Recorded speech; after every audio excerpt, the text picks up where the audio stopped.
Hello, my name is Reiko Osoroshi. On this channel, I narrate Japanese ghost stories. Today, I will narrate ghost story The Mentor Series Part 10, The Mentor and the Rain.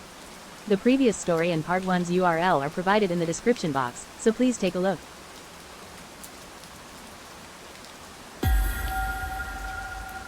The Mentor and the Rain.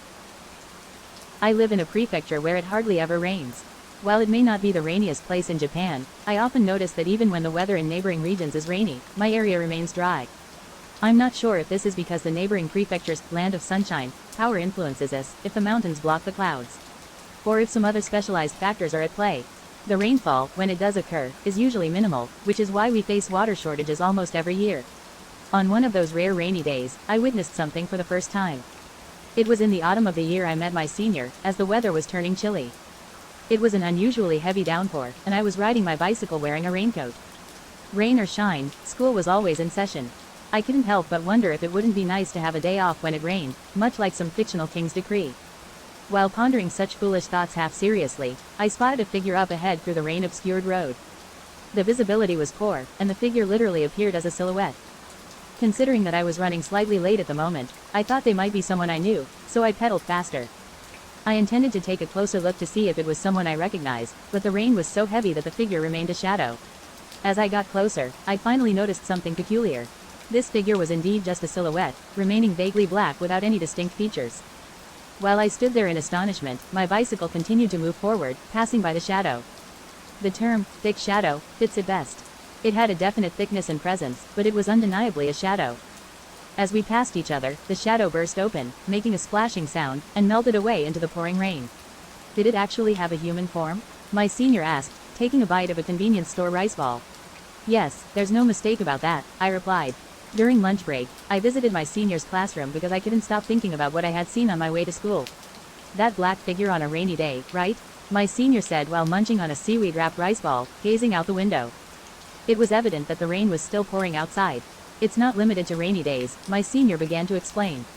My senior's way of speaking was oddly captivating, easy to grasp. I found myself getting excited whenever my senior started to speak. Water is something that dissolves things. Like sugar, salt, even electricity can be said to dissolve. And what dissolves remains in the water until it's used up, my senior said, speaking calmly while taking bites of the rice ball. Yes, it dissolves anything. Bodies dissolve and decay, and I've seen ghosts flow with the rain.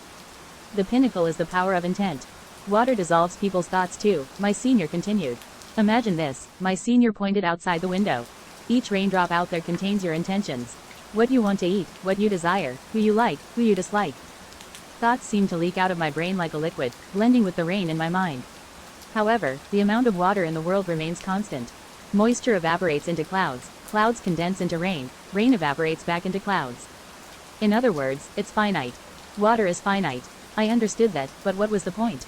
If water were infinite, it wouldn't be a problem. However, if water is finite, the amount that can be dissolved is also finite. I learned about something called saturation in the past. It's when a certain amount of a substance dissolves in a fixed amount of water and becomes saturated, unable to dissolve anymore. I see, if the amount of water is finite, it makes sense that it would eventually saturate if you keep dissolving things into it. Now, let's get to the main point, the thing you saw. Probably, I've seen the same thing. It appears amorphous to me, black, with a mysterious presence, my senior continued. I recalled what I saw this morning. It did indeed appear to be there, yet it had a faint, flat presence, somewhat diluted. There's no other way to put it, it's a shadow. That thing can be understood once you get close to it. After it dissolves in the water, after it saturates. It's the overflow of intent. Rain brings such things down to the surface as well. I could hear the sound of rain. After finishing speaking, my senior fell silent and started eyeing the fried chicken in my lunchbox with a look of desire. He picked it up with chopsticks and brought it to his nose. In the next moment, he took a bite. What exactly is this intent you're talking about? I asked. My senior, still chewing on the fried chicken, smiled slyly. Yes. It's simple, really. The fact that it doesn't dissolve completely means there's a strong and abundant intent to hold on to. And everyone has that, it's always determined, my senior explained, with a brief pause. Hatred, disgust, abhorrence. It's never happiness or love. That black thing is the impurity of people, my senior added. Now, my senior was eyeing the sausages. I said, ah, and opened my mouth, allowing my senior to place one in my mouth. I then turned my gaze away from the satisfied senior and looked out the window at the schoolyard. In the middle of it, there stood a pitch-black figure. I had the feeling that its black face was looking in my direction. How was it? Indeed, there are many accounts of paranormal sightings and stories of accidents and incidents related to bodies of water.